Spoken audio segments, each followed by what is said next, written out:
Hey, I'm Johnny Ebert. I'm the lead designer on Dawn of War 2. Today I'll be taking you through a small part of the Space Marine campaign.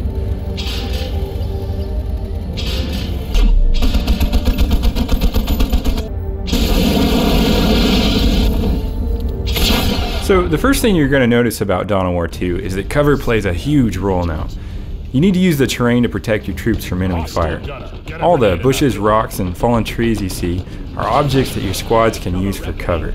You can also climb into buildings for protection. Notice how I move them from cover to cover.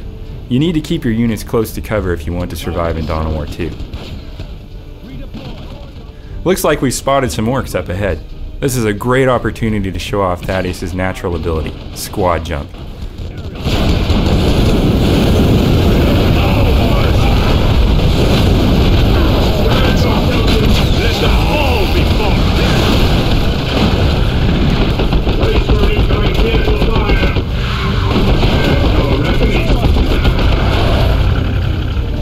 Luckily for Thaddeus, squad leaders don't die in Dawn of War 2. They're simply incapacitated when they reach 0 health.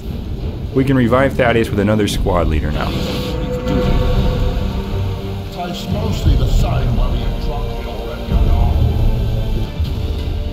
We've talked a lot about how each of our squads has a unique role. So right now, I'm going to show you how you can use some of these roles together in a really cool way. Thaddeus is going to jump into the middle of the orcs to knock them flat for a few seconds while Avitus climbs in that building they left unguarded. Then we're going to bring Cyrus and the Force Commander around from the left to finish them off. Acknowledged.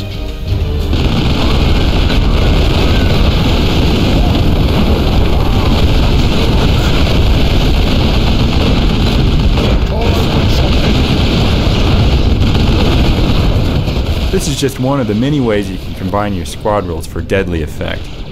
We can't wait to see what other players come up with.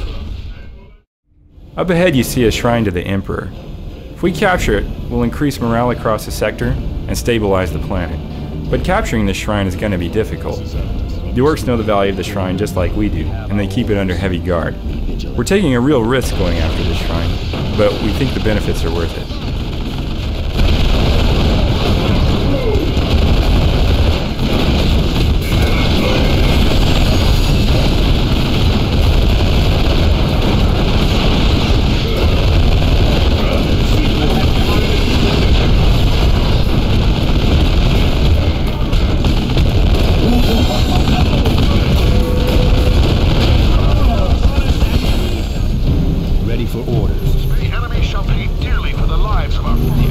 Notice how I'm also reinforcing my squads while I'm near the shrine.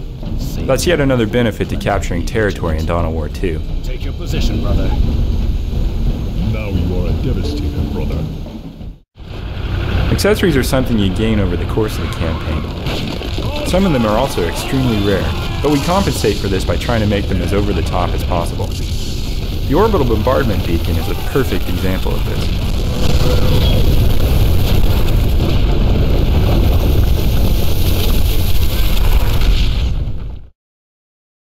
You're going to face some very deadly opponents in Dawn of War 2. And these opponents are going to challenge you in very surprising ways. The war boss we've been hunting this whole time is a perfect example of this. Now that we've stumbled on his lair, we're going to see just how powerful he really is. You're gonna stop. Make for the far side! Move!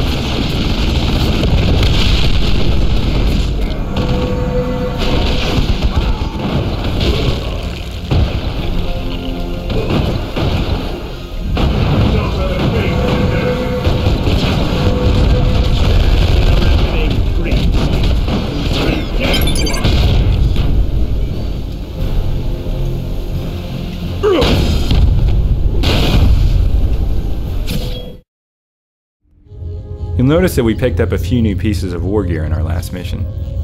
Some of these new war gear items will be upgrades to pieces we already have, but some will be new types of war gear. You'll also notice that some of our squads leveled up. Each time a squad levels, you'll be given an attribute point to spend. You'll also be able to unlock new abilities when you invest in an attribute. Our Force Commander has been specializing in health so far, and he's 1 point away from unlocking the taunt ability. Avitus has been specializing in ranged combat. and it looks like he's 1 point away from unlocking the focus fire ability.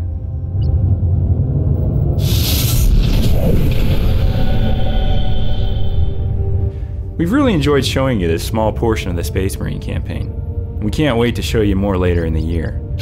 For those of you who don't already know, Dawn of War 2 will ship on the PC in early 2009. Thanks again to all the fans.